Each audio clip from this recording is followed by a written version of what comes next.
mesa.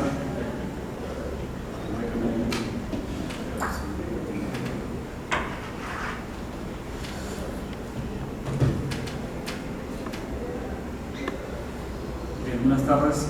Nuevamente vamos a dar inicio a la mesa entre la distopía y el terror. Nos acompañan Ricardo Zumalabia, Hernán Migoya y Carlos Carrillo. Ricardo Zumalabia es doctor en letras por la Universidad de Burdeos, vivió en Corea del Sur y Francia, fue responsable de la colección Underwood de la colección orientaria de la Universidad Católica de Lima, donde actualmente es director del Centro de Estudios Orientales. Ha publicado los libros de cuentos habitaciones, retratos familiares, los libros de microrelatos Enciclopedia Mínima, Enciclopedia Plástica y las novelas Que la Tierra te sea leve mientras huye el cuerpo, No somos nosotros, Historia de un brazo, entre otros libros. Hernán Migoya es escritor, guionista, editor de cómics y traductor, autor de Todas putas, putas es poco, putas os quiero, en Dolmen Editorial, en el género de la novela negra Nadie nuevo cerca de ti, en ciencia ficción Cleo, en fantasía Quítame las ollas manos de encima, en comedia distópica Una grande y zombie, en relato infantil para adultos observamos como cae Octavio, en erotismo Hazañas eróticas de un cuarentón hijo puta, en costembrismo de César las Américas, en autoficción Baricentro. Como guionista de cómics, su nuevo proyecto más inminente es el álbum Una revolución llamada Rasputín para la editorial francesa. Se encarga de traducir todos los cómics de Peter Bagge, tradujo Sin Sí de Frank Miller, Halo Jones de Alan Moore y un largo etcétera. Carlos Carrillo, magíster en finanzas y licenciado en economía, autor de Para tenerlo bajo llave, del año 95, libro de cuentos considerado un hito de literatura de horror grotesco en el Perú. Algunos de sus cuentos fueron adaptados para cortometrajes y puestas en escena.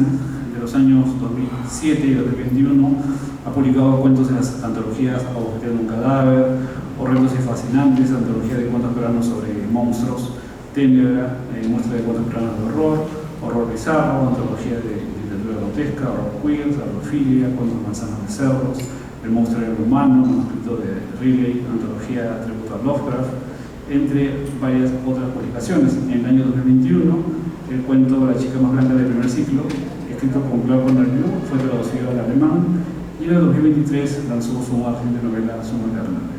Bien, entonces le damos la bienvenida a los autores de esta mesa tan singular.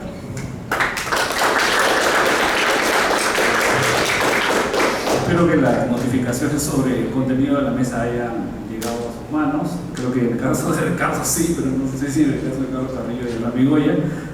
Pero la primera ronda, digamos que sería tratar, ¿no? Digamos, abordar la temática de la obra que viene a presentar, a comentar en esta mesa, ¿no? Es decir, la estructura, los temas, la motivación, etc., ¿no? Entonces, creo que podríamos empezar con Ricardo, luego con Hernán y finalmente con Carlos.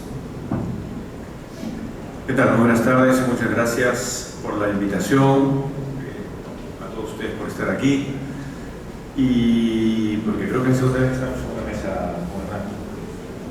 Sí, me parece que sí. Así que vamos a darnos más. Sí.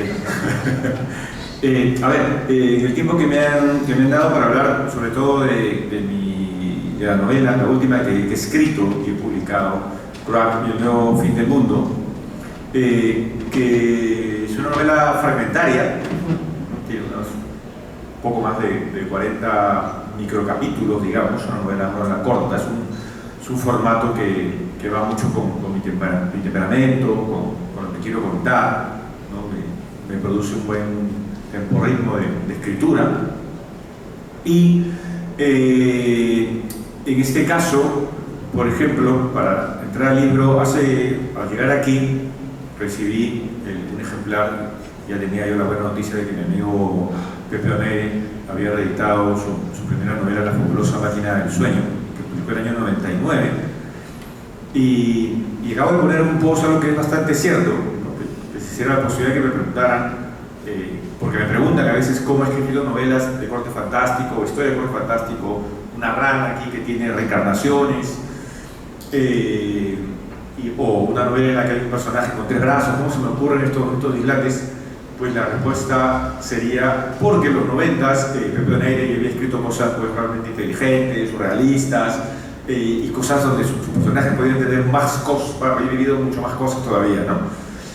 Esto que puede sonar a broma, creo que es muy importante para cualquier autor. Es decir, nosotros cuando nos formamos tenemos los libros, entonces leemos muchas historias, luego queremos escribir o acercarnos y nos preguntamos por qué no escribir algo que se acerque a esta obra que admiro.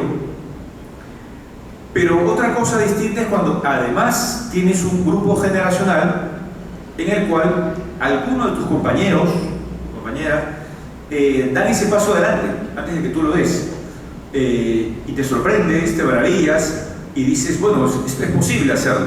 Hay subidas, hay caídas, pero es posible, o sea, lo están haciendo, como te digo, tus congéneres, y eso te da confianza. Es lo que llamamos la tradición literaria, pueden llamarlo escuelas, agrupaciones que tengan pues las mismas motivaciones creativas, pero te da firmeza, es decir, te sientes entre hermanos, ¿no? Creo que es lo que me pasó, pero en ese momento quizás no tuve tanta conciencia de ello. Quizás he tardado mucho, hoy recién he escrito y es algo que efectivamente pienso en ello. Y además, sumo la obra de amigos como Pepe Donaire, como Carlos Calderón Fajardo, a quien también conocí en la década de los 90, y que ya cuando leí sus cuentos, leí sus novelas, para mí eran historias sumamente dislocadas frente a lo que se venía, digamos, trabajando, escribiendo, difundiendo en el canon peruano, marcado por el realismo. Entonces, el haber tenido esta cercanía de amigos, de lecturas y de discusión, y de compartir textos, como con Carlos Calderón Fajardo, y sumaría pues a otros más, Iván Táez, etc., aunque él no es que practicara el corte fantástico, a mí se mantenía en lo realista, pero de una manera muy distinta también.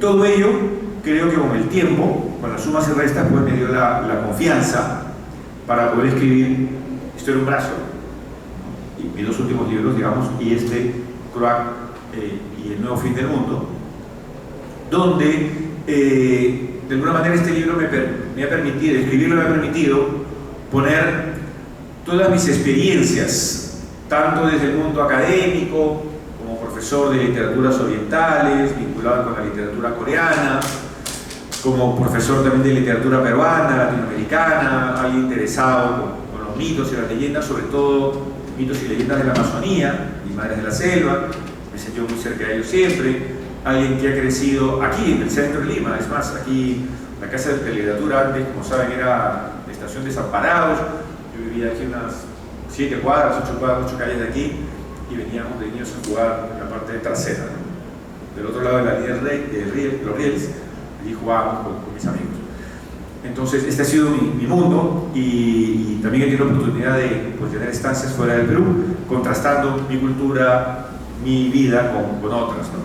Entonces, toda esa suma me permitió, como digo con libertad, poder construir esta novela en la que pongo en boca de una rana, que solo dice Croac, la posibilidad de traducir, que hay un traductor de todas estas vivencias y de todas estas situaciones que las cuento como si fueran cotidianas, ¿no? Para mí, lo fantástico no es un espacio hacia el otro lado, sino más bien es un espacio de convivencia. Lo fantástico está aquí dentro, está en mi vida diaria, digamos, ¿no? El rótulo de lo fantástico viene desde la academia, la reflexión, etc., pero desde mi vida cotidiana, no les voy a decir que piense que una rana me va a hablar en cualquier instante, pero no me sorprendería, eso quiero decir, ¿no? Podría suceder y a mí no tendría, en mi caso, por qué sorprender, ¿no? Entonces, todo ello me llevó a escribir esta novela en ese registro de la fragmentación, que igual también me he sentido muy corto porque también escribo microrelatos. Entonces, esta prosa breve me ha dado, como dije al principio, pues una marca personal de escribir, me ha dado comodidad. Quizás lo de marca se puede entender como algo más comercial y es algo muy alejado de lo que yo estoy escribiendo y que quiero seguir escribiendo. Entonces, esta rana, que de alguna manera es una suerte de alter ego también, me ha permitido que en su boca, y solamente diciendo Croac y de todo lo que se traduce, lo que acaba de emitir esta onomatopeya, todo lo que puede suscitar, ¿no? Digamos, todo incluso hasta unas reflexiones sobre la vida, lo cotidiano, las trascendencias, las guerras internas, la soledad, el deseo, el amor, todo. De alguna manera juego también que va de acuerdo con los otros libros de mi profesión, como una suerte de muestra enciclopédica, pero siempre desde la parodia, ¿no? Siempre tratando de no tomármelo tan en serio. Creo que me permite siempre tener esa cuota de humor, ironía y libertad que le da más espacio de acción a mis personajes. Bueno, esto para presentar la novela.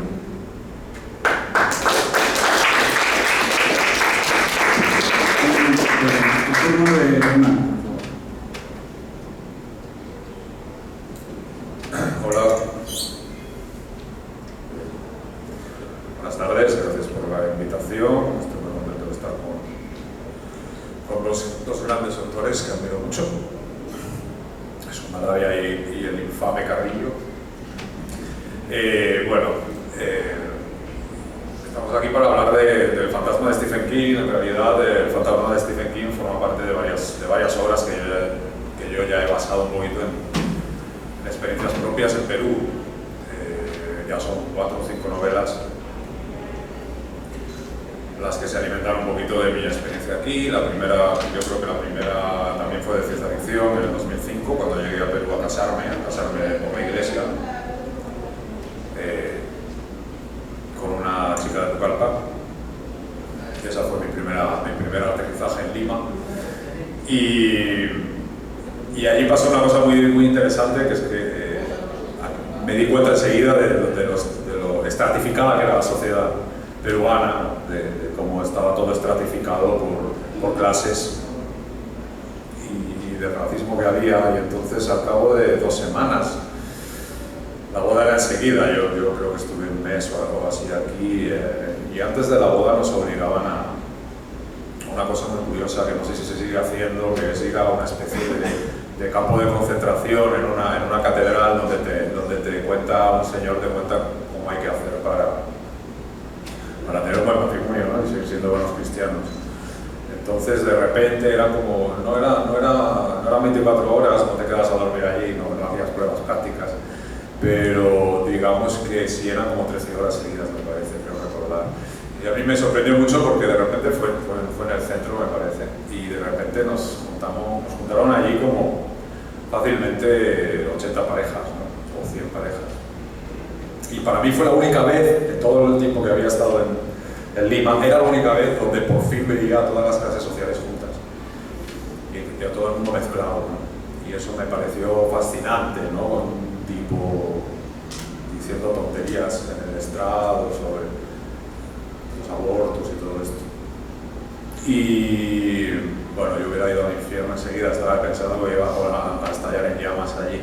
La cuestión es que la experiencia fue muy interesante y imaginé una pareja de pitucos que despreciaban, ¿no?, las clases inferiores, y de repente se tenían que ver obligados a casarse y a ir a un sitio así, ¿no? Así nació Quítame tus sucias manos de encima, que es una novela que publiqué en España y que traté de publicar aquí. Bueno, creo que está publicada, pero no lo tengo muy claro porque me estafó el editor, entonces no sé si realmente existe o no existe el libro todavía.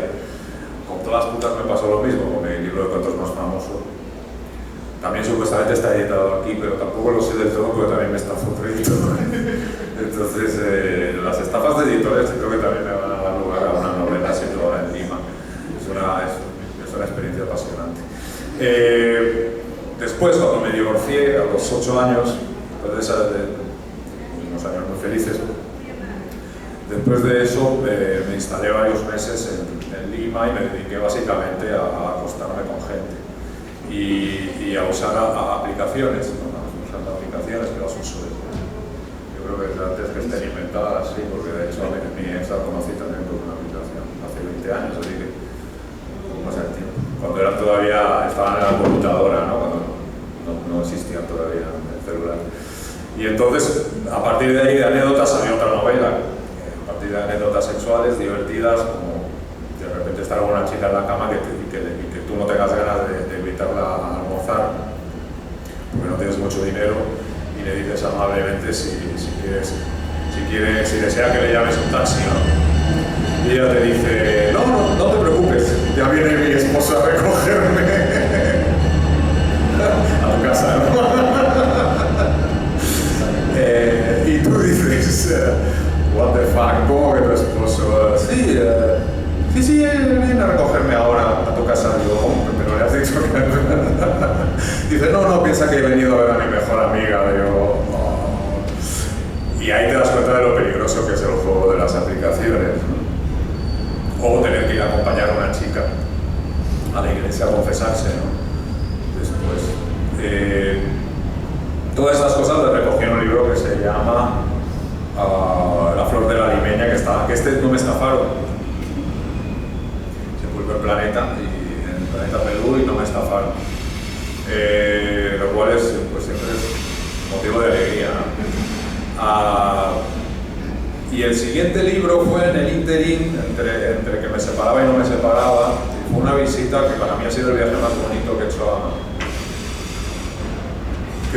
hecho en Perú, dentro de Perú, que es un viaje resulta que mi ex, que es maravillosa, una persona maravillosa, es de Pucallpa, pero tiene sus orígenes en Piura. Y ahí empecé a aprender cuando lo conocí, empecé a aprender que todo el mundo es primo de alguien. Y tenía primos en todos lados. Luego a lo mejor no eran primos, pero le llamaban primos. Y tenía primos en todos lados. Y tenía un primo, bueno, un tío en el caso de ella, que era brujo. Y era brujo en las lagunas Guaringas. Entonces dije, bueno, me contó de que iba un poco el rollo de las lagunas Guaringas, digo, oye, esto me interesa, me gustaría ir. Entonces organizó un viaje en el que fuimos mis suegros, ella, mi cuñado y yo. Y la verdad es que ha sido el viaje más apasionante. Si no habéis ido a las Guaringas, os recomiendo que vayáis porque es alucinante ese sitio. Piura es muy aburrido como ciudad. Luego está el desierto y luego está esa especie, no sé si se llama ceja de selva, pero cuando empieza, digamos, lo que es la montaña, lo que es la sierra, es absolutamente alucinante, con unos microclimas que parecen de cine fantástico, realmente. De repente estás paseando por un sitio de selva tupida o de bosque tupido, ¿no? Húmedo, donde no se ve el cielo porque todo lo cubren los árboles, y caminas 4 pasos y de repente estás en el Valle de los Infiernillos, que es un desierto, que es una especie de mini gran cañón del Colorado, todo con formas geométricas, con unas murallas preciosas, rocosas, granulosas, rojas, alucinantes, ¿no? Y todo eso conviviendo en espacios muy apretados, ¿no? Muy limitados. Vas a caballo, además tienes que llegar en caballo a la laguna. Eso es muy divertido porque los únicos que no respetan el medio ambiente son los caballistas, que tiran los envoltorios de los caramelos que comen sin ningún problema. O sea, es alucinante y te das cuenta que realmente el pueblo le da un poco igual el calentamiento global, ¿no? La cuestión es que fue maravilloso porque además fue muy místico y al mismo tiempo como muy digamos, prosaico, ¿no? Porque de repente tienes a unos brujos. Primero que yendo en el carro hasta donde estaban los caballos, uno de los ayudantes del brujo estaba en medio, como en la matanza de Texas, estaba en medio de la carretera caminando y nos pidió subirse con nosotros y estaba... es indescriptible como olía. O sea, es indescriptible como olía. Ese hombre no se había lavado en un año, ¿no? En la laguna, desde luego, no. La cuestión es que a los 5 minutos pidió parar, se bajó y vomitó toda la borrachera que llevaba encima y luego olía peor. Y luego ese hombre fue el que nos escupía agua de colonia. De la laguna. O sea, fue una experiencia acojonante realmente. Luego había una botella de aguardiente que tenía que escupirnos también a la cara, pero por suerte mi suegro se la bebió entera antes de que nadie se diera cuenta. Se emborrachó con la botella y cuando querían coger el aguardiente para echarnos a escupirnos el aguardiente ya no existía porque mi suegro se la había bebido entera. La cuestión fue una experiencia súper mística, muy sobrenatural, pero no en el sentido del que se suele hablar de lo sobrenatural. Y me quedó como probablemente el viaje más aventurero que yo he hecho, ¿no? Fue realmente apasionante y me quedó rondando en la cabeza, porque además de ahí nos fuimos a un pueblo que es de mi ex suegra, el pueblo original de mi ex-suegra, que se llama Sondor. Es un pueblo precioso, de 1000 habitantes, está perdidísimo en las alturas. Y nos llevó a la casa de su familia, que es una casa donde decían que penaban, ¿no? Mi suegro siempre bromeaba si escuchaba el fantasma. Cuando estábamos durmiendo, dormíamos en habitaciones contiguas. Hernán, ¿ya has escuchado el fantasma? Y era que cada vez que se tiraba una flatulencia, decía, ¿ya has escuchado el fantasma? Yo sí, yo te escucho. La cuestión es que es una casa realmente que daba miedo, eso sí es verdad, daba mucho miedo. Y cuando volví a Lima, regresé a Lima, no sé a cuánto tiempo, pero enseguida había suficiente sembrado, suficientes estímulos sembrados en ese viaje para que yo dijera, tengo que escribir una novela sobre esto, ¿no? Entonces se me ocurrió, entre la casa encantada, la casa donde penaban en Sondor, que era un pueblo de per se digno de película británica de terror, porque era un pueblo donde esa misma semana acababan de colocar el primer puesto de internet allí, ¿no? Hablo del 2010, creo, 2009. No había internet hasta esa semana, ¿no? Y cuando ibas al sitio de internet estaba siempre cerrado, o sea, daba igual que hubiera. Entonces, aproveché todos esos elementos para crear, a pesar de que lo cuento con mucho humor, creo que hay bastante terror en este libro, para crear una historia mezclando estos elementos de la casa encantada con el viaje a las guaringas, con los brujos que te adivinan tu pasado, que la verdad es que el mío lo adivinaron del todo. Tampoco es que sea muy difícil de adivinar, pero lo adivinaron cosas impensables. Y para vertebrar esa historia se me ocurrió que podía ir alguien al pueblo de Sondor a investigar esa casa encantada, ¿no? Entonces se me ocurrió que, como era una historia que podía tener muchos visos de historia de terror muy a lo Stephen King, en realidad, un poquito más macabra incluso, pero muy a lo Stephen King, pensé, coño, ¿quién mejor para ir a investigar la casa encantada que el negro literario de Stephen King, el escritor fantasma de Stephen King, ¿no? Que no creo que lo tenga, supongo que para documentarse sí, por lo menos, pero como ha escrito 70 libros, siempre hay el chiste de que hay alguien que se los escribe, ¿no? O varias personas. Entonces, aquí me invento al escritor fantasma de Stephen King, de ahí el título, que tiene que documentarse para una novela, para darle material a Stephen King para que escriba una novela sobre la casa maldita de Sondor. Y esa aventura le llevará también a las lagunas guaringas. Es un libro que me lo he pasado muy bien, me lo pasé muy bien escribiéndolo. En España se publicó con el título de Los que murieron te saludan, porque es realmente un libro de fantasmas. Creo que es el único libro de fantasmas escrito. Y bueno, básicamente intento ser bastante leal con la realidad, bastante leal con los personajes que conocí en Sondor, como la señora que guardaba la casa, que era un personajazo, era una especie de Lola Flores andina maravillosa, y que murió justo antes de que saliera publicado el libro. Está dedicado a ella. Y nada, simplemente me lo pasé muy bien escribiéndolo. Creo que la gente se lo va a pasar muy bien, va a tener mucho miedo y muchas risas leyéndolo. Y nada más, no tengo nada más que decir al respecto. Y que lo ha publicado Panóptica y que de momento tampoco me han estafado, con lo cual yo ya estoy, que no sé si es que un ángel me ha tocado o algo, pero es que estoy, vamos, en una suerte inmensa. Y paso la palabra a Carlos Carrillo. Un aplauso para Carlos Carrillo. Gracias, hermano. Buenas tardes a todos. Nada, agradecer la invitación del todo al Congreso y también el ensayo de Otros Mundos en la narrativa de un tal Carlos Carrillo.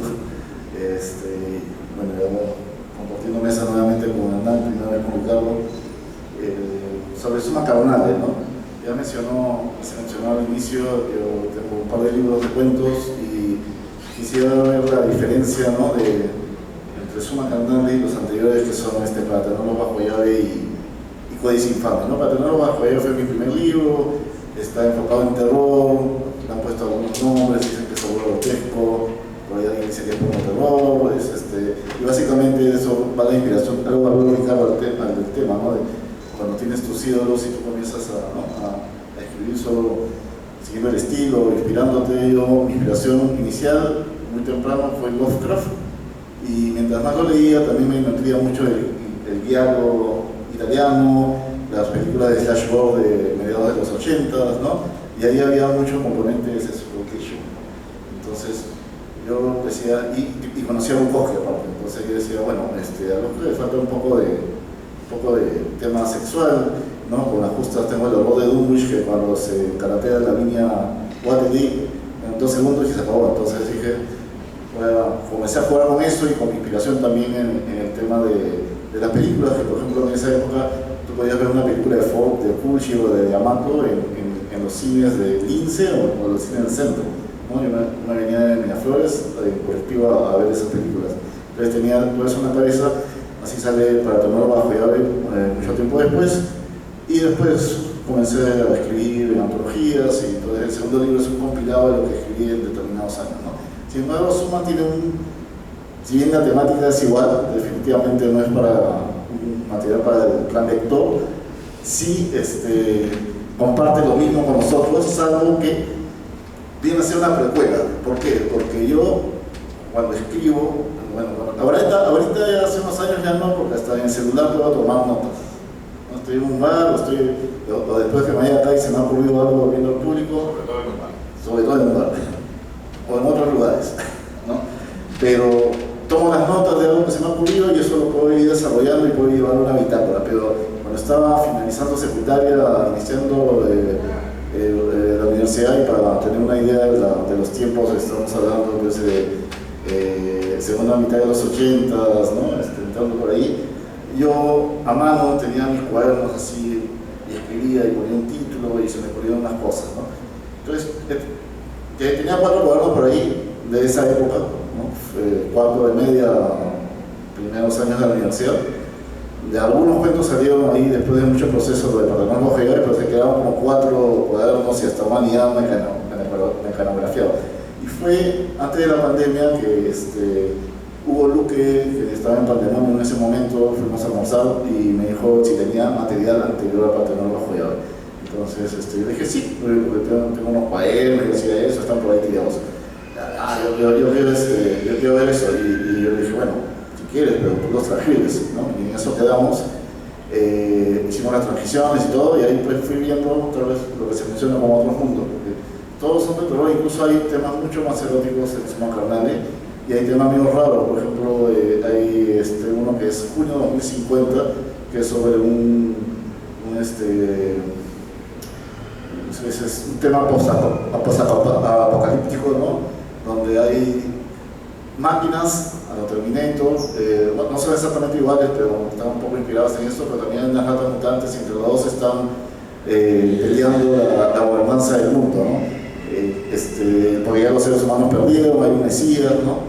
Y hay otros cuentos que han quedado ahí, como La Duquesa, y sobre todo porque le tengo bastante cariño porque ganó un premio Floral en la Tren, y ahí por ejemplo uno de los jurados era Fernando Iwasaki y el otro era el poeta Eduardo Chirinos, ¿no? Que en paz descanse. Y ese cuento estaba muy influenciado también como otros. Otra influencia eran las películas o las series de terror. Hay una que se llamaba Al otro lado el otro lado oscuro o algo así, similares, pues obviamente a la dimensión desconocida. También de ahí me nutría, y estos cuentos son más parecidos a eso, ¿no? Más el contenido sexual, pero hay muchos cuentos que van justo a ese tema mucho más simple de esa serie que yo veía en el canal 27, creo, o algo así, ¿no? Hay otros cuentos, por ejemplo, incluso hay uno que finaliza el libro que se llama El demonio de Noxo, y ahí lo que le creo es la leyenda, ¿no? El mito del Minotauro, los nombres, Pacify y todos, y hay diálogos y todos recreados en la antigua Grecia. Y después hay como 2 epílogos ya en tiempos actuales, que es lo que pasó con, digamos, el Minotauro y un punto hacia el Minotauro, ¿no? Y aparte también hay uno que se llama Asigimios Arcai, que es el más rayado y surrealista de todo, y hay, que es un mundo ficticio extradimensional, también muy sexual, y yo lo comparo un poco con la búsqueda onírica de Lovecraft, porque ahí también él habla de sus dioses arquetípicos, pero un tono mucho más amistoso. Por ejemplo, muchas de las deidades, lo que hay deidades, las criaturas que salen en este cuento de Salkai, están después se traducen en versiones más terroríficas, por ejemplo, invoca la desgracia de Paternola bajo llave, o en una última perversión del Códice Infame, ¿no? Entonces, eso es lo que van a encontrar, es un terror más, tal vez, un diálogo literario, excediéndome un poquito en el sexo, porque ya me han comentado algunos que es mucho más, me han dicho, no, es mucho más sensual que Paternola bajo llave, como que Paternola bajo llave es más académico, ¿no? Es más love que craft. Más que love que craft, love puro, ¿no? Y bueno, eso es lo que quería contar, lo pueden conseguirlo y entrar a un mundo viscoso de fantasías oscuras. Así que no se lo pierdan, está acá nomás en Patrimonio y esa es una transmisión de estos cuadernos antiguos. Eso es una precuela un poco más cruda, si quieren. Es como si hablemos de música, que a mí también me inspira mucho la música, el rock extremo, no solo metal, puede ser hardcore o bandas oscuras de los 70, 60. Es como los demos. Estos son los demos y para tener los eso ya son los álbumes oficiales. Muchas gracias.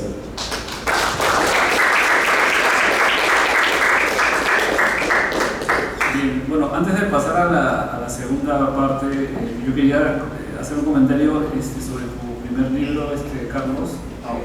Bueno, tuve la fortuna, aunque no sé cómo llegó, pero lo leí cuando recién se publicó, en el 95. ¿Ya? En el lugar donde estudiaba había un grupo digamos, de poetas malditos, ¿no? Y se agenciaron de un título tuyo, me imagino que estarían en esa onda, ¿no?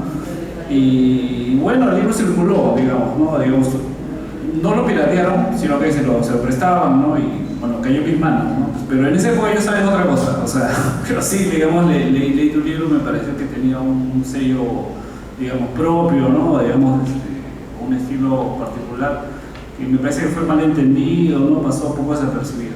Entonces, sobre eso quería aprovechar para comentar en esta segunda parte, más allá de las influencias, ver el aspecto de la recepción o de cómo se ubican dentro de este panorama contemporáneo, digamos, limeño, ¿no? O sea, esta novela, creo que me parece que tiene una edición también en España, ¿no? Entonces, ¿cómo ha sido la recepción del libro, ¿no? ¿Cuáles son no sé, pues, la proyección, ¿no? que tienen estos libros dentro del mundo, digamos, literario, no digamos periodístico? Bueno, podría ser también un periodístico, académico, ¿no? ¿Hacia dónde apunta? Eso es. A ver, quizá me distraiga un poco, espero no irme por otro lado, pero muy probable. Porque estaba pensando, luego de escuchar a Carlos y a Hernán, que me preguntaba, más o menos somos de la misma generación, pero sin embargo hemos tenido al mismo tiempo formaciones distintas, ¿no? Y muy interesante, por ejemplo, en el caso de Hernán, que tú has vivido tus lecturas de lo fantástico, de la ciencia ficción, es de España, de colecciones, de traducciones hechas en España, sobre todo para un público español, y que luego todo eso ha llegado en menor número de ejemplares, pero llegó a América Latina. Pero que estamos hablando de producciones literarias para las masas, porque había masas que compraban libros. Sin embargo, aquí no. O sea, llegaban esos libros, pero no llegaban para las masas de lectores peruanos. Obviamente, eso no lo manejábamos en las mismas cifras. Lo cual es interesante, porque ya me imagino los jóvenes o los niños, en tu caso, van y el libro acaba de editarse y van a la feria, todo el yo por lo de niño. No, en ese momento, cuando lo veías desde niño, ¿no? Cuando tenías un pelo, todo lo demás. De niño tampoco tenía pelo. Y eso te daba esa formación. Es decir, ¿cómo han llegado todas estas literaturas, más el cine, la serie de televisión, los subte, en el caso peruano de los 80s? También es interesante cómo los subte, de alguna manera, que está desde la música, la cultura empieza, los fanzines también empieza ya a ir alimentándose de la música, va a ir pasando un poco a la literatura. Me parece también esos diálogos, también me parece a mí interesante. Incluso me quedo resaltando cuando hace un momento Carlos mencionó Canal 27. Pero era un canal pago, si no me equivoco, pero que a los de nuestra... ¿no era pago? Pero que se iba a determinada hora, salía a señal, te pasaban primero música y después comenzaban a pasar unas series o cosas raras, pero... Las cosas raras eran películas eróticas, pero que luego salían pixeladas todas, la patea. Eso era en la madrugada. Y uno ahí, adolescente, mirando todo eso, me hace acordar de todo lo que encuentra uno en la literatura. Es decir, todo esto va nutriendo, de una manera uno dice cómo esto, de qué manera entra en tu literatura fantástica o hasta realista, o cualquier formato. Todo tiene que ver obviamente, somos esponjas, ¿no? Y luego, de acuerdo a nuestra sensibilidad, a nuestra distinta formación, ámbito en el cual nos hemos desenvuelto, en el caso peruano, en el caso limeño, como también dice Hernán, que se sorprendió del gran clasismo que tenemos en este país, solo en esta ciudad. O sea, la jerarquía, las escalas pues, son impresionantes, y antes mucho más todavía. Y todo eso influye en lo que uno escribe, y puede haber mucha confusión en ello también. Y es muy interesante porque hace que nuestras producciones literarias, hablo en plural, luego van a tratar de canalizarse en editoriales, algunas que estafan, otras que no, las experiencias de verdad que me han contado, pero que apuntan casi a un grupo lector de todos modos reducido. O sea, cuando hablamos del género de terror, por ejemplo, o ciencia ficción, que en otros ámbitos son para literatura de masas, realmente miles y miles y miles de lectores, en el Perú todavía no, pero sin embargo jugamos a esa ilusión. O sea, es que se escribe, obviamente no con la ingenuidad de pensar que vamos a llegar a ese grupo que va a tocar miles de lectores, a los Stephen King, pero nos nutrimos de esta producción literaria. Y esto, bueno, no solo se ha dado en ese ámbito, se ha dado en otros casos literarios también, en muchos otros géneros. Entonces yo creo que, vuelvo rápidamente al planteamiento Elton, es que no necesariamente creo que cuando escribimos este tipo de literaturas es que tengamos en mente, voy a escribir, no tenemos esa presión de tienes que escribir lo que tus 100.000 lectores peruanos quieren. Ese peso no se tiene, ¿no? Entonces eso te da libertad sí para escribir como te da la gana. Tienes obviamente sí ciertas exigencias más personales, creativas, o sea, quieres dar lo mejor de ti, ¿no? Y quieres dar un buen texto a tu editor y a tus lectores, así sean 15, 20, pero realmente te comprometes con esos 15, 20 lectores. Esperemos que estos sean más, por supuesto. Y nos manejamos, creo, de otra manera, ¿no? De hecho, el tiraje de una edición en Planeta con respecto a una edición de una editorial independiente no varía demasiado. Estamos hablando en el rango de 300 a 1000 ejemplares, que en otros países es absolutamente nada, pero esto es nuestro rango, nos movemos en ese ámbito. Y creo que, obviamente quisiéramos, como dije, más lectores, pero desde el punto de vista creativo, vemos ajenos o tratando un poco de tomar distancia de esas posibles presiones editoriales, escribimos con mejores momentos, con peores momentos, y seguimos explorando en lo que podamos proponer a ese grupo reducido, pero espero de buenos lectores, ¿no? Yo quería añadir una cosa, que es que estamos hablando de literatura fantástica, de literatura de terror, ciencia ficción, etcétera, de géneros, que ha sido siempre unos géneros vinculados efectivamente a la literatura de masas, a la cultura de masas, por así decirlo, ¿no? A la cultura pulp, a la cultura que no era considerada cultura en su momento, que era considerado casi todo lo que vende en su momento no es considerado cultura, ¿no? Y cuando empieza a ser considerado cultura está muerto. Es cuando ya el fenómeno ha desaparecido. Eso está pasando con los cómics ahora, que empiezan a ser cuando empiezan a ser considerados cultura es cuando la gente deja de comprarlos. Pues de repente como que adquieren una especie de aura que la gente dice, uy, yo no voy a llegar a ese nivel de... Entonces, de repente el cómic popular ahora es el manga, que sigue siendo considerado como el más degenerado de todos, o el más libre en realidad, ¿no? El más amoral, el más que está menos controlado, ¿no? Por el mundo académico o por el mundo estatal, por ejemplo, cuando el Estado controla la cultura. Entonces, la literatura fantástica de terror, yo, a ver, siempre leí, yo soy un chico de barrio, siempre leí de clase bastante baja, y siempre leí cosas, digamos, de ediciones populares, ¿no? Nunca vinculé la cultura, jamás vinculé el hecho de escribir a instituciones, ni a academias, ni a universidades, y sobre todo ni a reconocimientos, ni a que venga el presidente de un país a ponerte una medalla. Me parece patético. Siendo escritor, me parece lamentable. Entonces me sorprende mucho, pues eso, que de repente lo que era cultura popular esté prácticamente arrinconado a una cultura, ahora es cultura impopular, ¿no? Ya está considerado, ya se considera, no, es literatura de verdad. Lovecraft realmente era un maestro, no era un pobre reprimido sexual que estaba por ahí cascándose la mientras pensaba que había que acabar con los negros, que sí lo hacía, pero bueno, también escribía muy bien.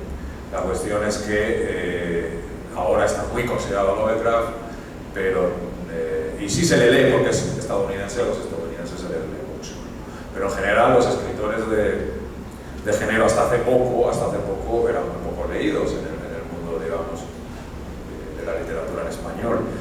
Hace poco precisamente he estado pensando mucho sobre este tema porque me ha tocado reseñar una novela de Mariana Enríquez que va a sacar la semana que viene. Un libro de cuentos, perdón, estupendo como los anteriores, tan bueno o más. Y este libro, que bueno, ella ahora tiene un culto brutal, vende muchísimo, y me ha hecho pensar además que es prácticamente la única autora y el único autor, las dos cosas, que está fichada por una gran editorial, ¿no? La única autora de terror, me refiero, ¿no? Aquí hay sellos especializados, igual que en España, hay un montón de sellos especializados en fantasía, terror, que pueden vender 800 ejemplares a lo mejor. Quizá Canción de Hielo y Fuego ayudó a levantar a la moda de fantasía, ¿no? Por ejemplo, de Juego de Tronos, pero lo que ha hecho Mariana Enríquez no lo ha hecho nadie, o sea, en el mundo en español, en el mundo literario en español, que la contrate anagrama, que la edite anagrama, y eso no lo he visto a nadie en un escritor tan ortodoxamente de terror como ella, ¿no? Eso me parece que marca, igual que Pérez Reverte marcó con La Aventura en España un antes y un después, porque ha sido el único autor, miembro de la Academia, que hace aventura, el único que existe en España, el único que ha vendido millones. Mariana Enríquez marca un hito, porque es el único autor que yo conozco de terror, que haciendo historias de terror que podrías encontrarte en un Weird Tales o en cualquier revista especializada, de fanzine incluso, vende miles y miles y miles y cada vez va a vender más. Entonces esto abre una veda, ¿no? De repente las editoriales de la alta literatura, ¿no? Que es algo que yo detesto, se van a apropiar de los autores de terror y de lo sobrenatural y de género fantástico. Lo cual en el fondo, aunque a mí me joda, yo creo que está muy bien, porque por fin van a ser muy leídos, por fin van a ser tratados como se merecen, por fin les van a pagar como se merece. Mariana Enríquez cobra bien por escribir, es la única que cobra bien por escribir probablemente la literatura de terror. Y bueno, esto me ha sorprendido mucho. De hecho hace poco hablé con un editor de otra gran editorial española que me dijo que gracias a Mariana Enríquez estaban buscando nuevos autores de terror, ¿no? Que ellos nunca habían publicado terror, solo habían publicado realismo, porque a partir de ahora buscarían libros de terror. Y me dijeron, eso sí, solo autoras. Y dije, vaya, coño, yo tenía aquí un libro de puta madre, así que no me sirve de nada. Pero lo cual me parece bien también, pues ahora es el momento de ellas, pues hay que apoyarlas a ellas porque también es más comercial, van a vender más, ¿no? Las autoras que los autores, pues también me parece bien, ¿no? La cuestión es que creo que hay que marcar eso. Mariana Enríquez va a marcar un antes y un después, y creo que le siguen otras autoras también importantes latinoamericanas, así que a ver si después, tras ese carro, también se descubre alguna autora de género autores no, nosotros ya estamos caducos, ya somos viejos y feos, pero igual hay alguna chica que está escribiendo fantasía, y yo conozco un par de autores muy interesantes en Perú, que a lo mejor esa moda les sirve para esa ola, porque al final todo es suerte también, ¿no? Más allá de la calidad que importa, pero todo es suerte también, así que espero que eso sirva para que la literatura fantástica también alcance vuelva a ser de masas, ¿no? Porque ya de masillas, como los que estamos aquí, pues ya estamos todos cansados, ¿no? Así que estaría bien que de repente el estadio de Luis Miguel venga a vernos. Que fui a ver a Luis Miguel otro día y salí muy cansado. Yo creo que ya avanzaron bastante en el tema. Yo, por la parte de coincido con Hernán, que a lo mejor, y haciendo otra vez paralelo con música, si nos conocemos, si empiezan a ser conocidos y a ganar un dinero, a lo mejor pierden la pureza o son, ¿cómo se llama?, influenciados por temas ideológicos o políticos, ¿no? O sea, de gobierno me refiero. Yo, mi recepción, pues, el libro inicial gracias a lo que lo mencionas, ¿no? En el círculo de él se distribuyó para ese libro, pero yo conozco un caso en la Universidad Ricardo Palma en arquitectura, no sé, llevó el libro y ahí sí se lo fotocopiaron. Entonces ahí se fue creando como un público muy, no sé si subterráneo, marginal, que pasía para acá, pasía para allá, algunos habían leído el libro. También. Y así conocí a Osvaldo Reynoso. Osvaldo Reynoso me apoyó en sacar la segunda edición, ahí lo conocí a Hernán también. Ahí está. Y juntos pues tuvimos, ¿cómo dijiste? Un malentendido, ¿no? Malentendido, no sé si es malentendido, ¿no? Pero a ti, con todas putas, también por ahí te pusieron en la lista negra. Bueno, yo quería añadir eso, que el libro más vendido fue el primero de cuentos Todas putas, que prácticamente me llamaron de subnormal para arriba, o sea, esto no es literatura, esto es basura, esto es no sé qué, y ahora resulta que todos mis fans son los que leyeron Todas putas y dicen que es maravilloso y que es un gran libro y que es súper bueno y que es de una calidad. Entonces, yo estoy convencido de que el mundo literario es tan snob, que no reconoce las cosas hasta que han pasado años, ¿no? Y entonces que los fenómenos realmente importantes para la literatura pasan absolutamente desapercibidos para los críticos y para el establishment literario, ¿no? Entonces es la gente, ¿no?, la que se apropia de eso y de repente llega un momento que los periódicos, los señores de 60 años, los críticos de 60 años son sustituidos por los de 40.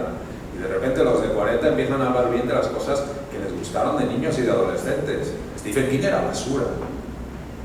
Cuando yo era adolescente, Stephen King era basura. Si te veía en el metro leyendo un libro de Stephen King en Barcelona, se reían de ti, diciendo que era de este chaval leyendo esta mierda. Era basura. Lo que pasa es que los que crecimos con Stephen King llegamos a los medios de comunicación y lo reivindicamos, igual que el cine de los 80, que era basura. Steven Spielberg era una mierda para la gente de los medios, ¿no?, para los críticos de cine. Entonces, básicamente no hay que esperar al reconocimiento, porque probablemente cuando te llega el reconocimiento ya es demasiado tarde. Cuando te llega un reconocimiento normalmente significa que ya estás muerto. Pero estás muerto para la gente. Entonces es mejor que te insulten. Si te insultan, vas por el buen camino como escritor. Justamente el insulto en la Casa Verde de la tercera edición de Patrimonio Javier, en ese momento ya que se estaba reimprimiendo, es la señora que me llamó diciendo que me dieron las 5 copias que llegué a la consignación porque era un texto satírico, pedófilo y no me acuerdo qué más. Pero de ahí pasó un tiempo, ¿no? Y más bien ahora que han salido 2 libros más, ahí sí hay un seguimiento, pero siempre preguntan dónde está Patrimonio Javier, y ese libro es más fácil de encontrar el Necronómico. Otro tema que quiero hacer. Claro. Bueno, vamos a abrir unos minutos para alguna pregunta, curiosidad o queja de repente del público. Alguna demanda o insulto. Insultos. Bienvenidos sean. Bienvenidos sean. Bueno, yo quiero agradecer a Elton que nos ha invitado a esto. Soy un faltoso siempre y siempre me olvido de agradecer. Elton Dolores, gracias por invitarnos a esta movida.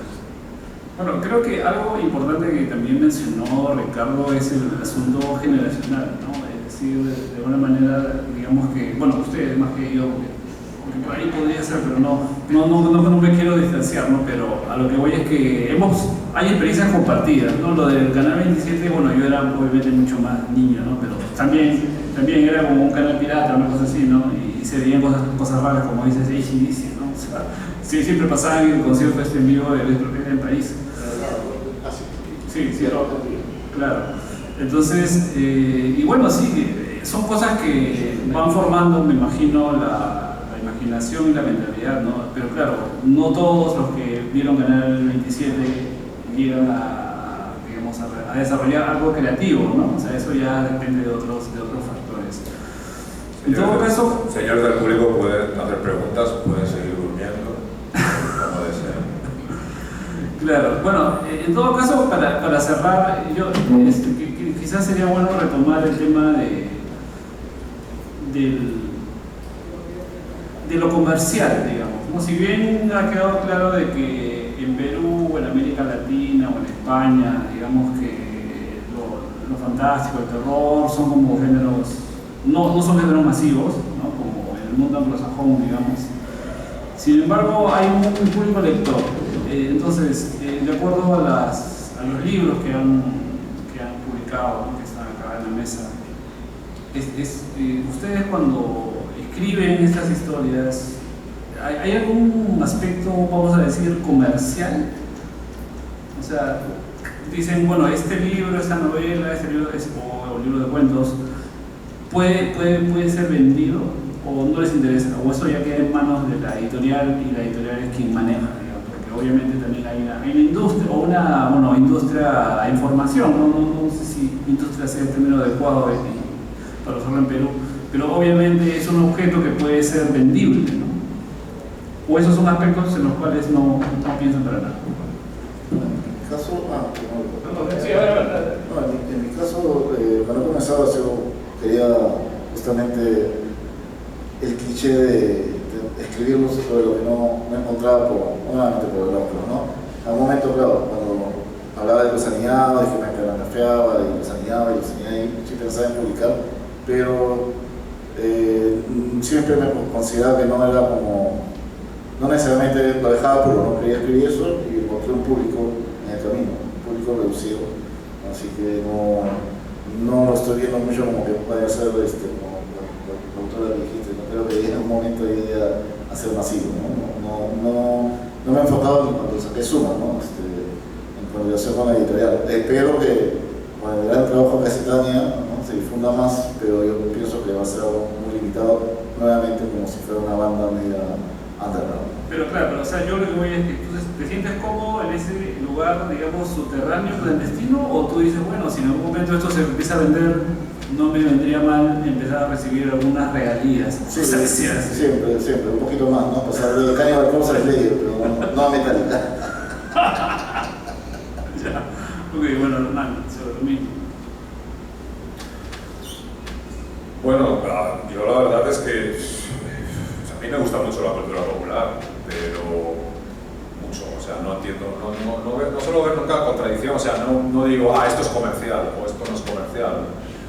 Lo leo o lo veo, si es cine, o lo que me da igual es que haya vendido mucho, o que se haya leído mucho, o que una película haya tenido mucho éxito.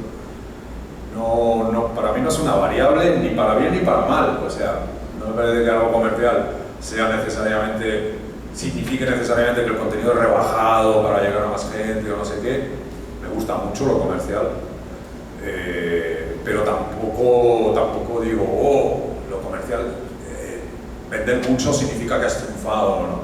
Para nada. Yo siempre he escrito los libros que me ha dado la gana de escribir porque me lo ha pedido el cuerpo. O sea, yo he sido siempre muy orgánico escribiendo, nunca he dicho, esto le va a encantar a la gente. O sea, yo me acuerdo mucho cuando empecé a escribir que mi héroe era Freddie Mercury, siempre lo ha sido. Y Freddie Mercury decía una cosa, Freddie Mercury no se tomaba, Freddie Mercury solo se tomaba en serio su arte, ¿no? Solo se tomaba en serio la música, pero no se tomaba en serio lo demás, y a él menos aún, ¿no? Y a mí me gusta mucho por el modelo, siempre lo pillé como modelo, él decía que él básicamente era una puta del rock. Y yo soy una puta de la literatura. Yo me he prostituido mucho, sobre todo en el periodismo, ¿no? Bueno, en más cosas, pero digamos que así metafóricamente, casi solo en el periodismo he usado yo no soy como este señor que se gana muy bien la vida y por eso le importa una mierda de vender o no vender. Este señor es millonario, pero yo sí me he tenido que vender por las calles y en los periódicos, ¿no? Haciendo periodismo cultural para ganarme las lentejas. Entonces, pero eso sí, cuando he escrito ficción, para mí la ficción es sagrada. Curiosamente no leo ensayo, no veo noticias, no soy una persona, no se alimenta de noticias. noticias, ahora necesito dinero, me he puesto a trabajar para un montón de medios en España y no los leo, me van a echar cualquier día, porque no leo periodismo. O sea, para mí es solo una fuente de alimentación, entonces yo sí soy una puta y a mucha honra. Pero, no me has contado ya un par de veces, pero digamos que cuando escribo ficción, para mí la ficción es sagrada. La ficción hago lo que necesito hacer y me da igual cómo sea recibido, ¿no? El hecho es que, con todas putas, vendí 50.000 ejemplares por un escándalo que hubo, ¿no? Podía haber seguido esa senda, solo haber escrito eso, y de hecho Pere Reverte me dijo eso. Pere Reverte me comentó un día, tú deberías haber escrito toda la vida otro todas putas, otro todas putas, otro todas putas, porque la gente es tan tonta que no sabe darse cuenta de que un escritor puede tener más facetas que una, ¿no? Todos los escritores que triunfan hacen siempre lo mismo.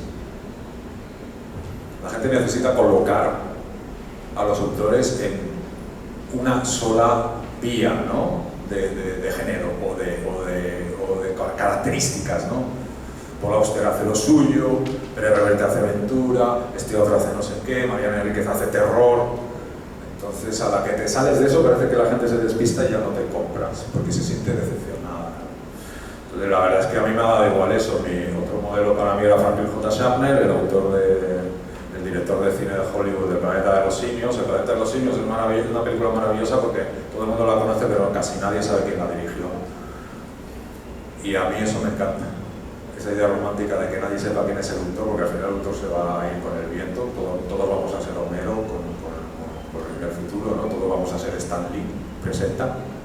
Stan Lee nos va a presentar a todos.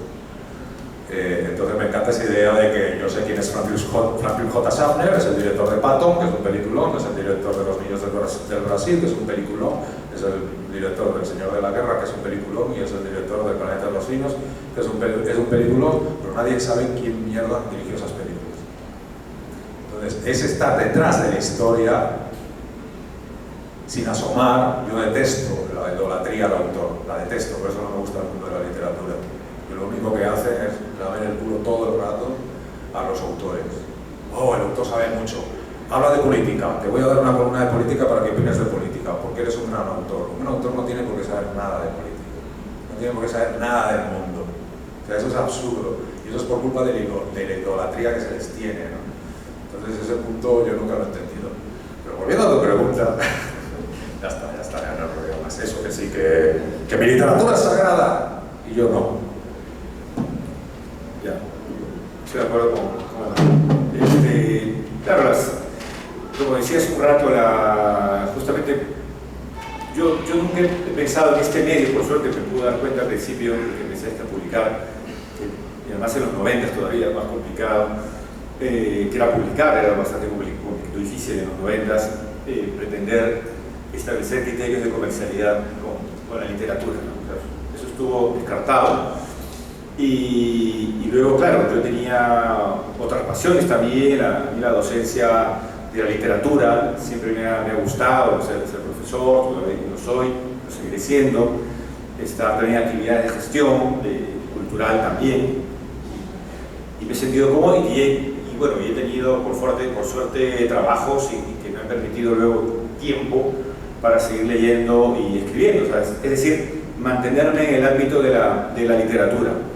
No me he sentido tampoco con obligaciones de tener que hablar de todo, porque es cierto lo que acaba de decir Hernán, que a veces es como que tienes que cumplir roles de escritor con mayúsculas, ¿no? Y tienes que terminar pontificando de diversos temas, y creo que no, simplemente un autor tiene derecho a estar en lo suyo y no opinar absolutamente de nada, de lo que le provoque, y punto, ¿no? Ahora, si en ese camino apasionado de la literatura surge de pronto, hay un cambio, un giro, y tu obra, pues, no sé, lo quieren leer los chinos y todos los chinos quieren leer tu libro y te van a pedir, recibes un cheque enorme, bueno, vas a decir, bueno, está bien, y te va a permitir luego, me imagino que lo que uno hace, que no está acostumbrado a recibir dinero, es celebras, gastas una cantidad para celebrar y luego dices, bueno, eso me va a permitir tiempo, comprar mi tiempo para seguir leyendo y escribiendo. Es decir, vuelves a lo mismo. Ganes poco o mucho, ese dinero es lo usas para tener tiempo para seguir haciendo lo que te gusta. ¿Por qué los chinos? Digo porque son millones, o sea, digamos... ¿Qué sabes tú que no sepamos? Tú dices, te leyó un pueblito, una editorial independiente de un pueblito chino, estamos hablando ahí de 20 millones de personas, un pueblito. Entonces digo, claro, que te toque la lotería de ese pueblito chino. Entonces, en esa circunstancia, digamos, es donde es como la tinca, digamos, ¿no? Es sumamente azaroso. Pero no, en mi caso no es algo tampoco que tenga en cuenta, ¿no? Más, lo gracioso es que cada vez que he publicado, más de lo que me he endeudado, no sé, si una editorial me dice que voy a dar X, yo me he gastado 3X comprándole libros a esa editorial y finalmente termino yo endeudado con ellos, ¿no? Los siguientes libros es para pagar las deudas con ellos mismos, pero es porque me da la gana, digamos, de algo que me emociona y puedo comprar más libros. Bueno, interesante, no sé si hay ahora sí alguna queja. Parece que no, bueno, entonces hay una queja, a ver, pero puntual, para pasar a la presentación de los libros de Jorge Casillas, que ya está acá en el auditorio. Bueno, no sé si es una queja, más bien cuando comentabas acerca de los críticos, de los académicos y todo ello, si bien es cierto, es una figura que ha estado de siempre, también es cierto de que, para bien o para mal, y de que más para bien, en el sentido de las redes sociales, YouTube y todo lo que conlleva eso, pues ha permitido que muchas personas pues opinen de los libros independientemente de que se está hablando de ellos, independientemente de que se hablen de tal cual libro, no sé, de Comercio de la República, Expreso o cualquier otro medio o en alguna revista académica. El primer ejemplo que se me ocurre ahora es, por ejemplo, el libro de Carlos Carrillo, para tenerlo bajo llave. Leí algo de información sobre el libro en un libro, por ejemplo, de Elton, que es un libro académico. Y también le he visto me parece una entrevista en el blog de Teneris, bueno, en su canal de YouTube. Entonces, y eso puede pasar con cualquier libro, sea fantástico, sea, no sé, histórico, etc. Hay como que se van formando comunidades, es el lector, no sé, tal le interesa lo fantástico, el terror, otros le interesan, no sé, los libros históricos y hay una comunidad. Entonces, si bien es cierto que obviamente el medio escrito y clásico es limitado, pues felizmente eso ya no sigue siendo así. Entonces creo que hoy en día un lector, no sé, de repente en promedio entre 20 y 30 años, no le va a interesar que necesariamente un libro esté proclamado en cual medio, no sé, por ejemplo, no sé si los premios Luces, por ejemplo, tengan tanta valía como que, no sé, un youtuber que tiene muchos seguidores o que tiene seguidores, digamos, relativamente fieles, hable bien sobre ese libro y pues sus seguidores en consecuencia van y lo consiguen así con el boca a boca, pero de manera, digamos, más rápida, pues se hace más conocido tal o cual autor. Entonces creo que ya no necesariamente se mantiene una visión estática del crítico. Al fin y al cabo ya no solamente el crítico clásico, sino lo que han surgido por las redes sociales. Yo creo que todo eso, estamos en un momento de cambio. ¿Sí? La idea de, por ejemplo, nos quejamos mucho, sí, que en el Perú no hay crítica, y, bueno, hace mucho tiempo. Pero una cosa es la crítica académica y otra cosa es la crítica de medios, reseñas, y lo que va a haber son comentarios.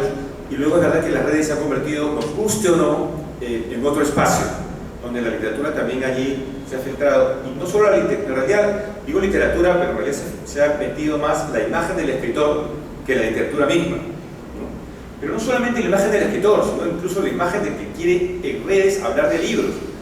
Muchos influencers, que yo los veo, y pueden ser alumnos de universidades, me he dado cuenta que en el fondo los libros no les interesa, o sea, no les interesa la literatura. Se pusieron a hablar de libros porque dijeron que hay un nicho y me va a dar más likes, puedo monetizar hablando de libros, pero estoy buscando libros para hablar, para que me vean a mí, no para que vean al libro. Y los comentarios son de los más superfluos. O sea, que en el fondo ni siquiera no importa qué diga, porque hable bien o hable mal, la idea es que hay una reacción del público. Así funcionan las redes, pero no estamos hablando nada de literatura, ni del autor, ni ese influencer. El libro está ahí como un adorno. O sea, puedes realmente poner una carátula y dentro hojas en blanco y el fenómeno va a ser exactamente el mismo. Pero eso es algo que está cambiando mucho. Ahora, el tema es que si el escritor se lo toma en serio, o sea, voy a estar yo como escritor preocupado que los influencers, a ver si le gusto a lo que yo escribo a los influencers, estoy perdido, o sea, no puedo escribir pensando en eso, o sea, evidentemente no. Pero se está dando de esa manera, y que tienen cada vez más peso las editoriales.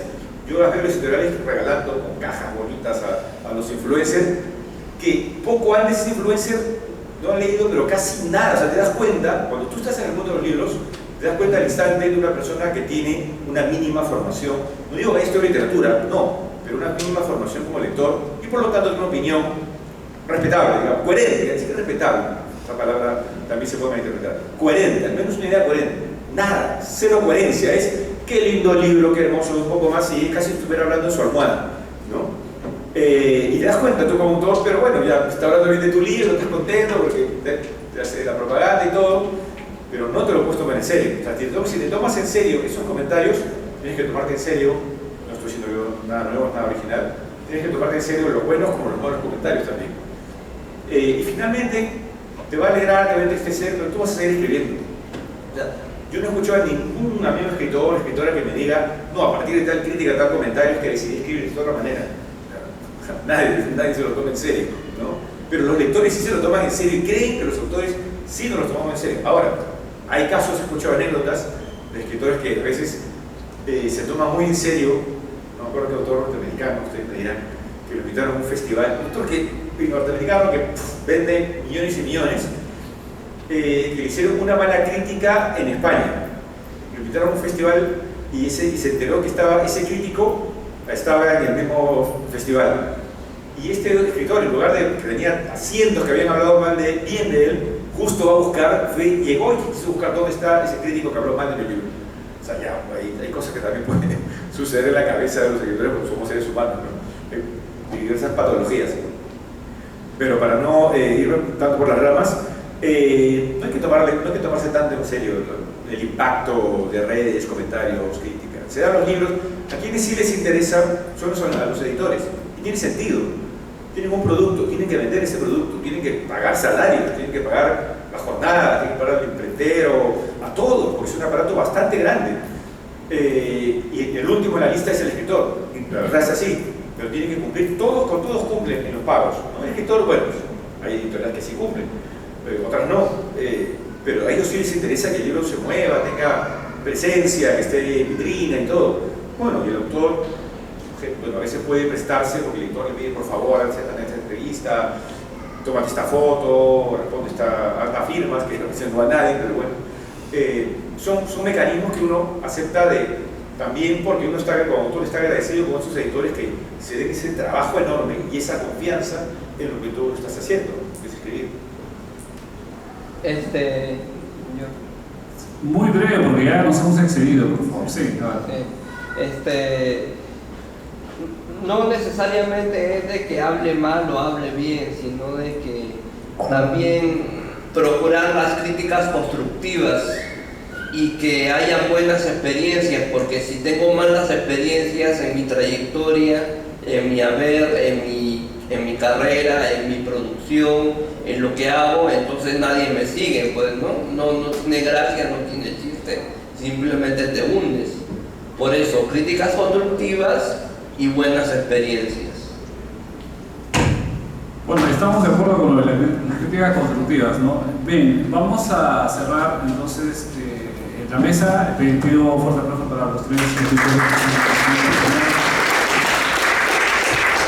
Y claro, quizás el tema obviamente no se va a resolver en esta mesa, pero sí da, digamos, para seguir conversando. Les agradecemos su asistencia y los invitamos a la última presentación que se va a realizar en breves minutos, luego de un receso. Así que manténganse, por favor, en el auditorio. Muchas gracias.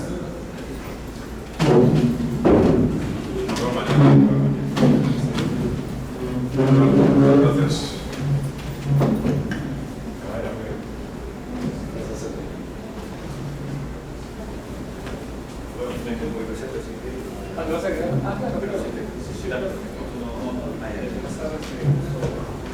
Sí,